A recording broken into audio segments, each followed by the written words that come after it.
ரமலான் என்பது அல்லாஹ் நமக்கு வழங்கிய மிக சிறப்பான ஒரு தருணமாகும். ஹசன் பஸ்ரி ரஹ்மத்துல்லாஹி அலைஹி அவர்கள் குறிப்பிடுகிறார்கள், ஒரு ரமலான் நேரத்தில் நான் கடைத்தெரு வழியாக நான் நடந்து செல்கின்றேன். சில நபர்கள் அங்கே கூட்டமாக அமர்ந்து பேசி சிரித்துக் கொண்டிருந்தார்கள், அரட்டை அடித்துக் கொண்டிருக்கின்றார்கள். அவர்களுடைய செயல் எனக்கு மிகுந்த ஆச்சரியத்தை கொடுத்தது.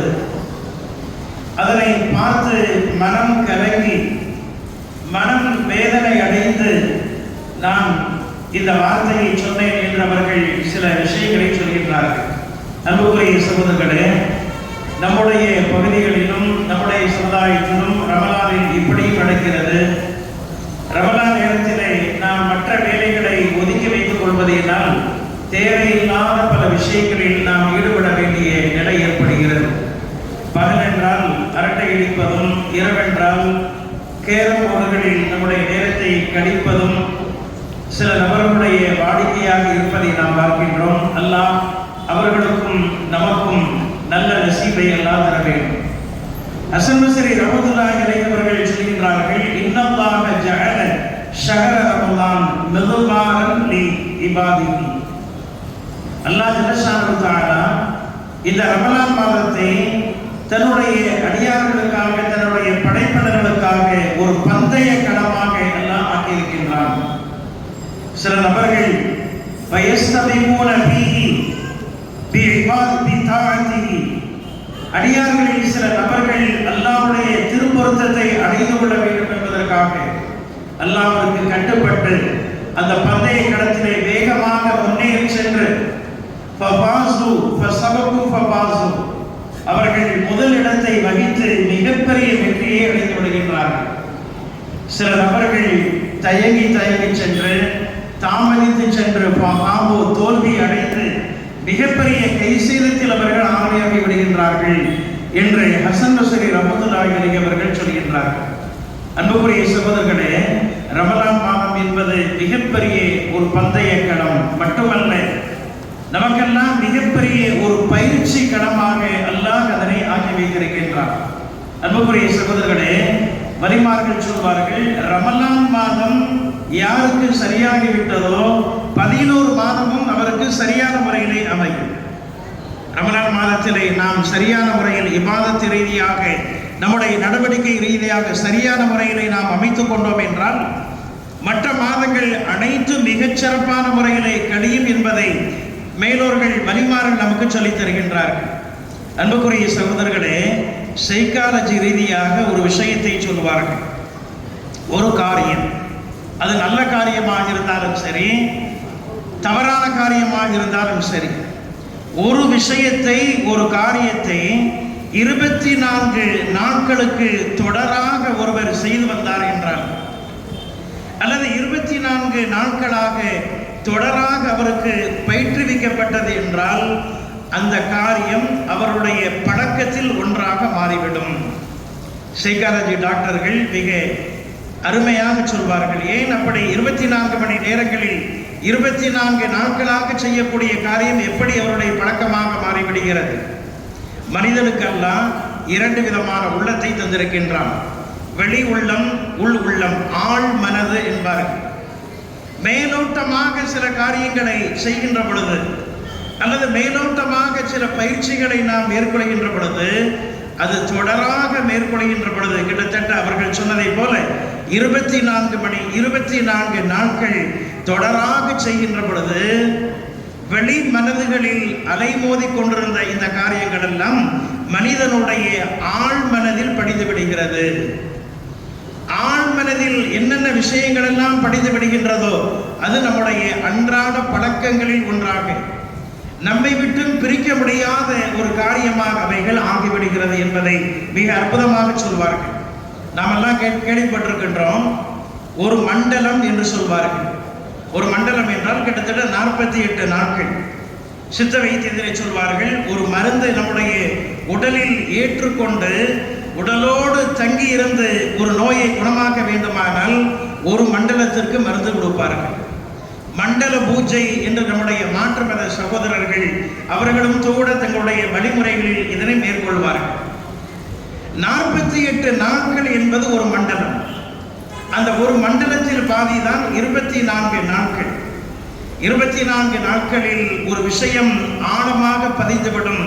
இன்னும் ஆழமாக பதிய வேண்டும் என்பதற்காக அதனை டபுளாக்கி 48 நாட்கள் ஒரு மண்டலம் என்று நமக்கெல்லாம் வரையறுக்கப்படுகிறது.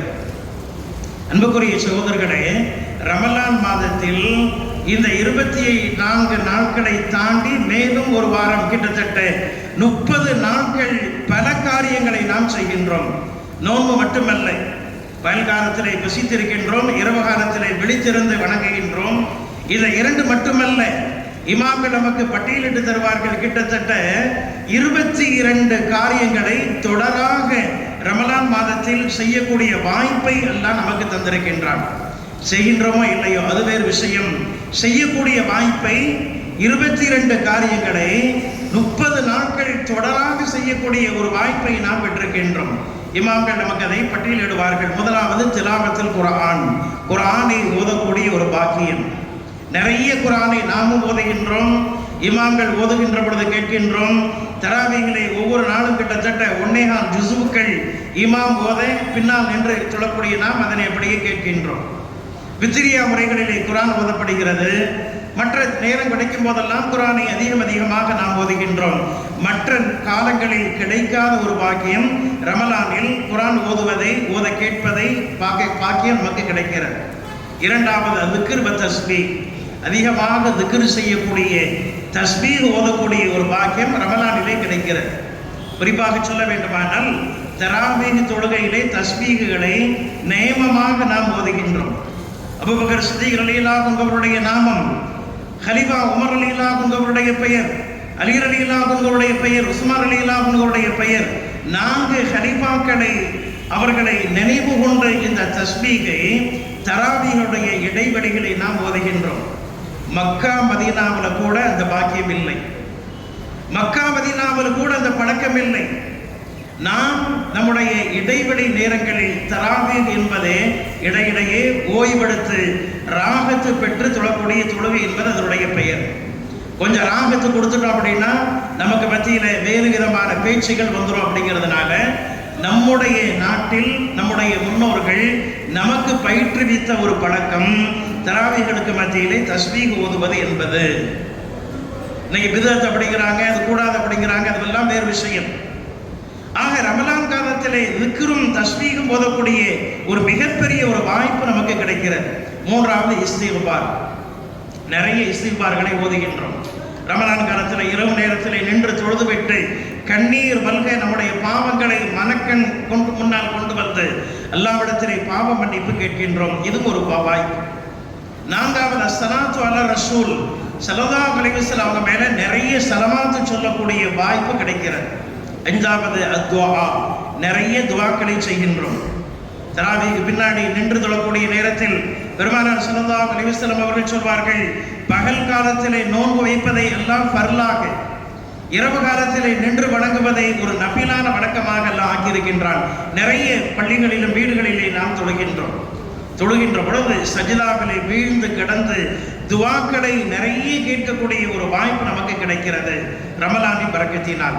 ஆறாவது அல் இஸ்திஆமாஹு இலா மக்தஇ முஃபீதின் வன்ஷிரிஹி, பயனுள்ள நிறைய விஷயங்களை காது கொடுத்து கேட்கக்கூடிய வாய்ப்பு நமக்கு கிடைக்கிறது.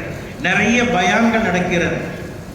நிறைய நல்மக்கள் அல்லாஹ்வுடைய பயத்தில் நோன்பு காலத்தில் நாக்க அடக்கி நல்ல விஷயங்கள் பேசுவதையும் நாம் பார்த்துருக்கிறோம். நிறைய பயனான விஷயத்தை நாமும் பேசுகிறோம், மற்றவர்களுக்கும் அதை பரப்பக்கூடிய சொல்லக்கூடிய வாய்ப்பு நிறைய ரமலானில் கிடைக்கிறது.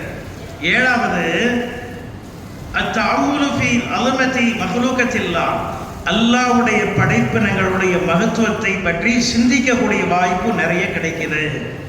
அன்புக்குரிய சகோதரர்களே, நோன்பு வச்சுட்டா அந்த பசியான நேரத்தில் நமக்கு உடலில் ஒரு விதமான அசதி இருந்தாலும் கூட அல்லாஹ்வை அதிகமாக சிந்திக்கக்கூடிய, அல்லாஹ்வுடைய படைப்பினங்களை சிந்திக்கக்கூடிய நிறைய வாய்ப்பு நமக்கு கிடைக்குது. எட்டாவது பிர்ருல் வாலிதைன், நம்முடைய பெற்றோர்களுக்கு, ஹயாத்தாக இருக்கக்கூடிய பெற்றோர்களுக்கு நல்லது செய்யணும் அப்படிங்கிற நல்ல எண்ணம் வந்து நோம்பினுடைய பசியினுடைய உந்துதலால் பெற்றோர்களிடத்திலே நல்லபடியாக நடந்து கொள்கின்றோம். மரணித்து விட்ட பெற்றோர்களுக்கு நிறைய துவா செய்கிறோம். 9வது முசாஅதத்துல் மசாகீன் வல் உஸ்ருல் முஹ்தாஜ், மிஸ்கீன்களுக்கு நிறைய உதவிகளை செய்கின்றோம். தேவையான நம்முடைய உறவினர்களுக்கு குடும்பங்களுக்கு நிறைய உதவிகளை, பொருளாதார ரீதியான உதவிகளை நாம் செய்கின்றோம். 10வது இஃப்தாரு சாஹிம், நோன்பு நோற்ற நல் மக்களுக்கு நோன்பு திறப்பதற்கான எல்லா ஏற்பாடுகளை நம்ம செய்கின்றோம். பள்ளி வாயில்களில் கஞ்சி முறை வைக்கிறதுக்கு நமக்குள்ள நிறைய போட்டி இருக்கு. ஏதாவது கஞ்சி முறை இருந்தால் சொல்லுங்க, என்னுடைய பெயரை சேர்த்துக் கொள்ளுங்கள் என்ற ஆர்வத்திலே நாம் செய்கின்றோம். அப்படி முறைகள் இல்லாத பட்சத்தில் நோன்பு திறக்கக்கூடிய இடங்களுக்கு நம்மளா என்ற எல்லா உணவுப் பொருளையும் நாம் வாங்கி கொடுக்கிறோம். சம்சா வடை கொடுத்து நாம் சிறப்பிக்கின்றோம். தண்ணீர் பாட்டிலை வாங்கி கொடுத்து நோன்பாவுடைய தாகம் தீர்வதற்கு நாம் உதவி செய்கின்றோம். மற்ற மாதத்தில் கிடைக்காத வாய்ப்பு இந்த வாய்ப்பு. 11 அஸ்ஸதகா, நிறைய தான தர்மங்களை நாம் கொடுக்கின்றோம். ஜகாத் அப்படிங்கிறது கணக்கு பார்த்து கொடுக்கிறது. சதக்கா அப்படிங்கிறது மன உந்துதலில் கணக்கையும் தாண்டி நம்மால் நம்முடைய மனம் வந்து கொடுக்கக்கூடியது சதக்கா. இப்படி நிறைய நாம செய்கின்றோம். 12வது அத்தசாமு, பெருந்தன்மையோடு நடந்து கொள்வது. நோம்பு காலத்தில் பொதுவாக எல்லாருக்கும் ஒரு பெருந்தன்மை வந்துடும். எல்லாம் கரெக்டாக நடக்கணும், மற்றவர்களுக்கு உதவிகரமாக நம்ம நடக்கணும் அப்படிங்கிற இந்த பெருந்தன்மை இருக்கிறதே, அல்லாஹ் இந்த காலத்தில் நம்முடைய உள்ளத்தில் இயல்பாக இந்த தன்மையை போடுகின்றான்.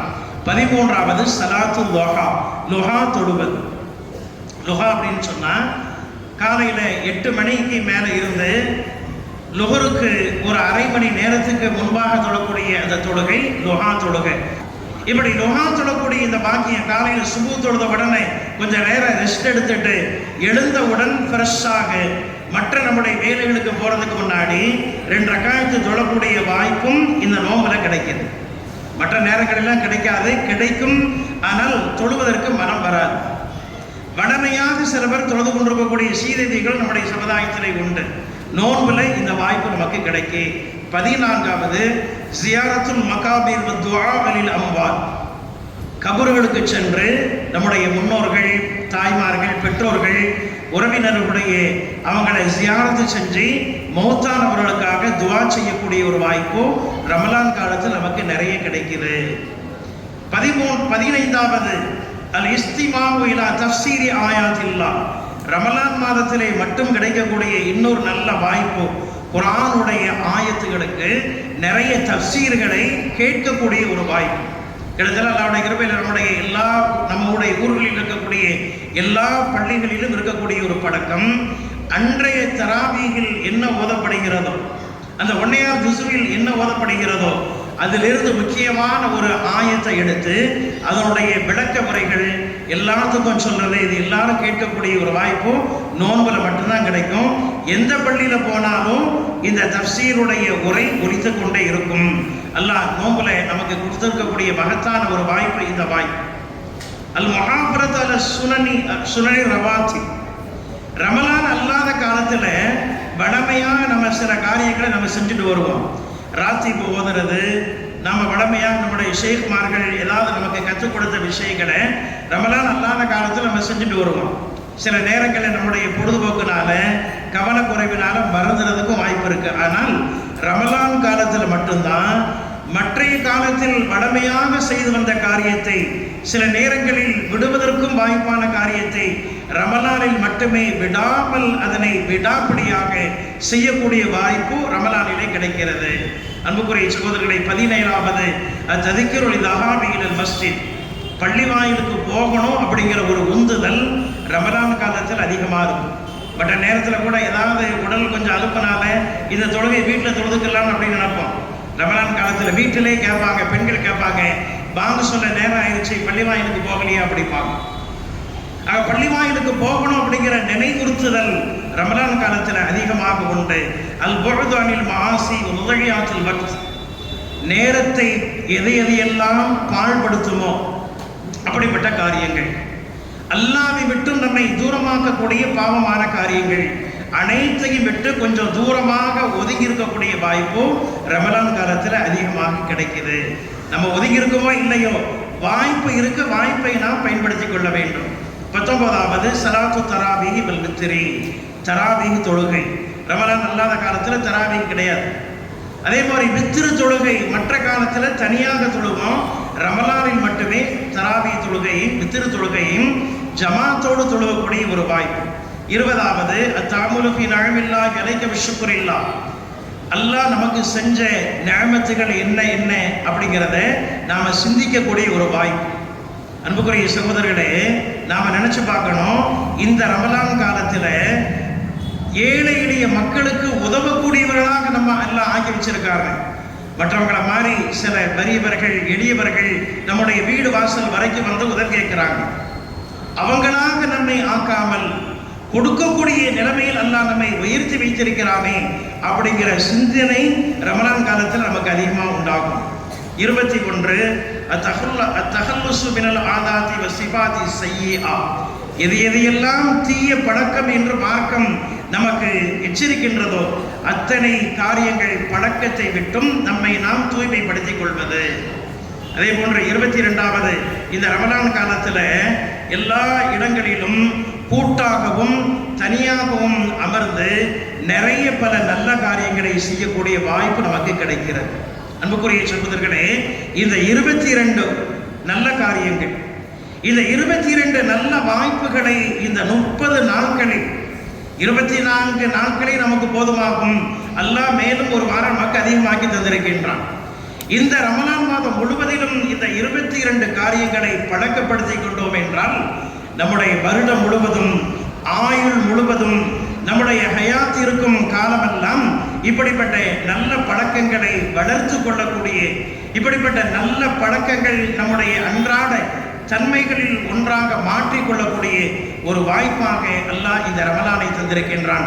எல்லாமல்ல அல்லாஹ் ஜல்லஷானஹு தஆலா நம் அனைவர்களையும் முன்னோர்கள், மேன்மக்கள், பெரியவர்கள், வலிமார்கள் தங்களுடைய ரமலான் காலத்தை எவ்வளவு சிறப்பாக அமைத்தார்களோ, எவ்வளவு சிறப்பாக கழித்தார்களோ, அதுபோன்ற ஒரு வாய்ப்பினை அல்லாஹ் ஜல்லஷானஹு தஆலா நமக்கும் தந்திருக்க வேண்டும். இன்ஷா அல்லாஹ் இஷா தொழுகை முடித்து யாசின் ஓதி துஆ செய்யப்படும் அந்த நிகழ்விலும் கலந்து கொள்ளும்படி உங்கள் அனைவரையும் நான் கேட்டுக்கொள்கிறேன். வாஹிரு தஅவானா அல்ஹம்துலில்லாஹி ரப்பில் ஆலமீன். அஸ்ஸலாமு அலைக்கும் வரஹ்மத்துல்லாஹி தஆலா வபரகாத்துஹு. இஷா தொழுகை 8:20.